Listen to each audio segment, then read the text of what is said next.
Hello everyone, welcome to daily digest. मेरा नाम अपर्णा अमन है और आज हम जिस टॉपिक के बारे में बात करेंगे वो टॉपिक है Asian palm oil alliance APOA।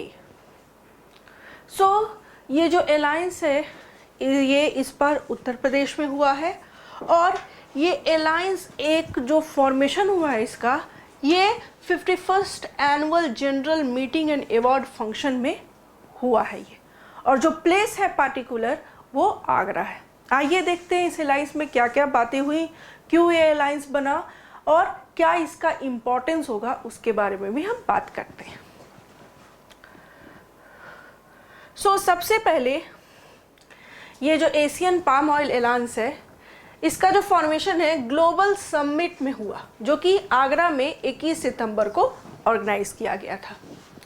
इसका जो मेन फंक्शन है कि और इसको बनाने का, इस बॉडी को जो बनाने का मेन एम है वो ये है कि it brings together the apex edible oil industry associations from India, Pakistan, Sri Lanka, Bangladesh and Nepal which are the major importers of the palm oil. मतलब क्या है कि पाम ऑयल के जितने भी वैसे देश हैं जो इम्पोर्टर्स हैं उन सभी का एक ऐसा संगठन बना देना है जिसमें आपको इंडिया, पाकिस्तान, श्रीलंका, बांग्लादेश और नेपाल, ये 5 देश मेनली आते। ठीक है, अब बात करें कि इसको चेयर किसने किया है या इस अलायंस के पहले डायरेक्टर कौन होंगे, तो अतुल चतुर्वेदी जो director of Adani Wilmer limited हैं और प्रेसिडेंट ऑफ CEA भी हैं, SEA भी हैं।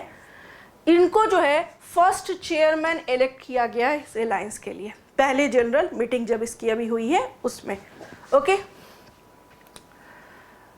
अब अगर हम कहें तो इसका जो जितना भी अफेयर्स है, ठीक है, वो initially solvent extractors association of India, जिसको SEA बोलते हैं, ये गवर्न करेंगे। ओके, अब ये जो नया फॉर्म अलायंस है ये रक्षा करेगा किस चीज़ की, तो इकोनॉमिक एंड बिजनेस इंटरेस्ट।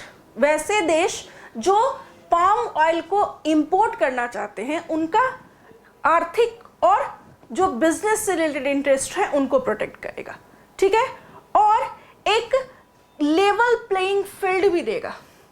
जितने भी फैट्स एंड ऑयल यूज होते हैं फूड में, फीड में या ओलियो केमिकल्स में, एशिया में कहीं भी, ठीक है, एक प्लेइंग फील्ड भी देगा और साथ में इकोनॉमिक और बिजनेस इंटरेस्ट का भी ये ख्याल रखेगा। इसका जो और भी एम्स है वो ये है to create collective bargaining power and make import sustainable. हम जानते हैं ना कि इम्पोर्ट्स में बहुत ज़्यादा कभी कभी कोई चीज़ महंगा पड़ जाता है, जिस वजह से आपने देखा होगा कि कई बार सरसों तेल जरूरत से ज़्यादा महंगे हो जाते हैं या जितने भी एडिबल ऑयल है वो आपको आपके मार्क से कहीं ज़्यादा महंगे हो जाते हैं। इस चीज़ को भी बचाने के लिए जो है, इस बार्गेनिंग को क्रिएट करने के लिए और इम्पोर्ट्स को सस्टेनेबल बनाने के लिए जो है इस ऑर्गेनाइजेशन की शुरुआत की गई है। ओके, अब यही नहीं, ये जो ऑर्गेनाइजेशन है ये बूस्ट करने सस्टेनेबल पाम ऑयल, जितने भी मेंबर्स नेशन है जो उसमें इंटरेस्टेड है उसमें इसके इकोनॉमी को, इसके कंजप्शन को बूस्ट करने में मदद करेगा। ठीक है, अगर हम बात करें पाम ऑयल का क्या कंडीशन है, तो एशिया में लगभग 40% ग्लोबल पाम ऑयल का कंजम्पशन होता है, जबकि प्रोडक्शन जो है हमारे यहाँ उतना नहीं है। और यूरोप में जो है 12% यूरोप के द्वारा पाम ऑयल का व्यापार होता है।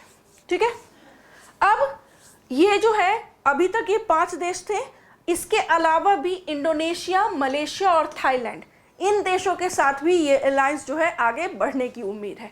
ठीक है, और अगला जो मीटिंग होगा AOPA का, ये जो है 2023 में इंडोनेशिया में होने की संभावना है। तो याद रखिएगा ये ऑर्गेनाइजेशन क्या है, आगरा में बना है जनरल मीटिंग के दौरान, जिसको पहले तरह का ये ऑर्गेनाइजेशन है जो वैसे कंट्रीज के इंटरेस्ट को प्रोटेक्ट करता है जो कि पाम ऑयल का आयात करते हैं। ओके, इस टॉपिक में इतना ही है। धन्यवाद।